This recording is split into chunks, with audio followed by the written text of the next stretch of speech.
Double A gang, check in. How are you all doing? Go on, respect, bro. Or you might be a high fiver.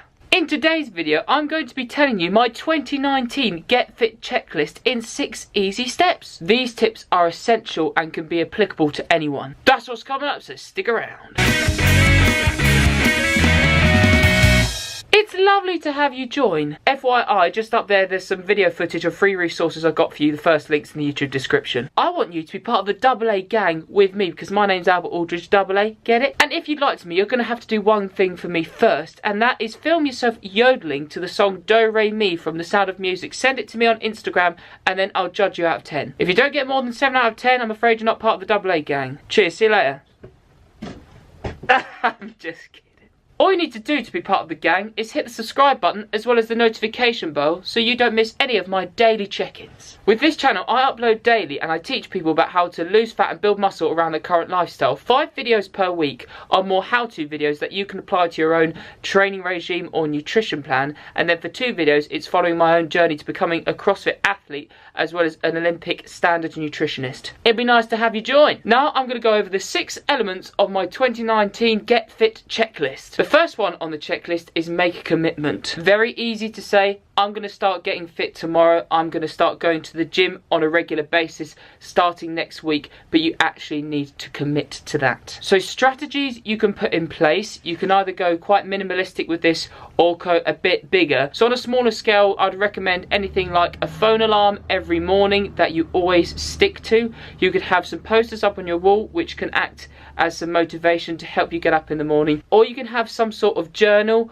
or a blackboard, whiteboard downstairs that you make a tick against so you can visually see every day the ticks that are accumulating over time as you're more consistent with the gym, or with the journal of just writing a few sentences about how the workout went, and as you see yourself do more and more you could be like, wow, I'm sticking to this, I'm going to keep on going because I like seeing the results that I'm getting from putting in the hard work. On a larger scale, what you can do is perhaps check in with somebody or check in with a group of you who are trying to be committed to doing more exercise and committed to nutrition in the new year. Have a time that you're all going to get up in the morning and be like, alright guys, morning, we're all going off to do our morning routine, and then you've checked in with everybody because you can be a little bit accountable to these people. Second item on my checklist is having a new direction and motivation.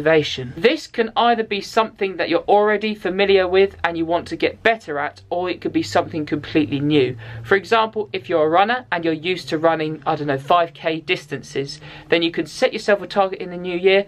I've thought about doing a 10k or a half marathon, but I'm actually going to commit to doing this now, and that's going to be my motivation. And maybe you could follow a certain athlete or somebody who's a long distance runner online so you can get a few tips from them and they can provide some extra motivation for you, because you could be like, wow, I can see the talent in them and I'm going to develop that talent in myself. Or what you could do is try something completely new. You can build up your weight training, build up your strength and build up your stamina, and then think, I'm going to apply this in a sports setting that I've never tried before. Perhaps I'm going to go and try CrossFit for the first time because I've never done that before.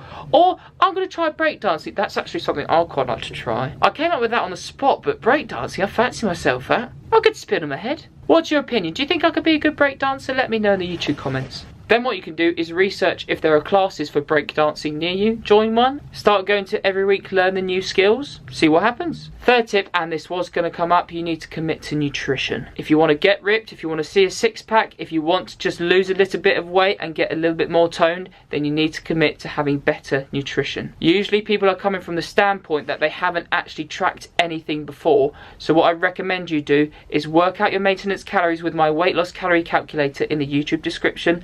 Then what you can do is list certain meals that you really enjoy having and put the foods down also in an ingredients list that you need to buy from the shops. And then what you can do is you can either do meal prep or you can follow the flexible dieting approach straight away, because sometimes people find it a bit difficult to do flexible dieting to start with just because they're not used to it. Then start weighing your foods, tracking your body weight, tracking your calories, and then when you get into a bit of a rhythm and you know about what portion sizes look like, that's when you can more eyeball portions and not weigh out foods. But if you you really want to get shredded, I'd recommend you start weighing out your foods and then implement refeed days, take calories away, do diet breaks when necessary. Fourth item on the checklist is don't worry if you miss workouts. Fitness is supposed to fit around your lifestyle. Obviously you're making a commitment to it, so if you really don't want to miss your workouts, then I recommend you get up in the morning straight away, go off to a 24-hour gym if possible, or just do your workout at home, or go off to the gym if it opens early in the morning and do your workout session so you can get it over and done with.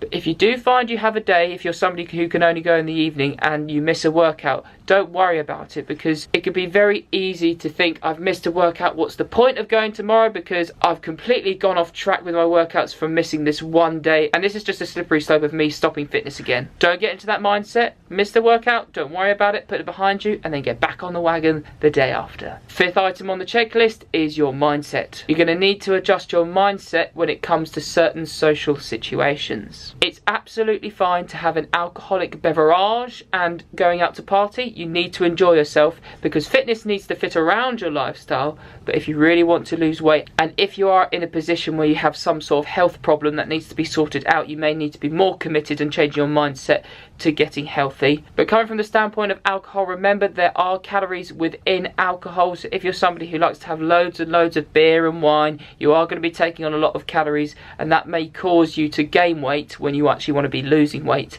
And alcohol, there is a little bit of literature I think out there about how it can negatively affect muscle tissue growth. You need to think, don't be peer pressured into doing anything. You have your mind set on a goal that you want to achieve. Go out and still enjoy yourself, but don't go crazy with alcoholic drinks and eating loads of junk food if you're out with a friend. I kind of went over this earlier, but it's great if you have a group of you who are wanting to lose weight together. So what you can do is check in with each other every morning or every evening to let each other know how you're getting on. I'm not a fan of these groups where you go and weigh yourself in front of the whole audience like once per week, but it can be a good way of being accountable. So if you like that kind of thing, go ahead and join it, but if not, I just personally wouldn't, because it does put you on the spot quite a lot.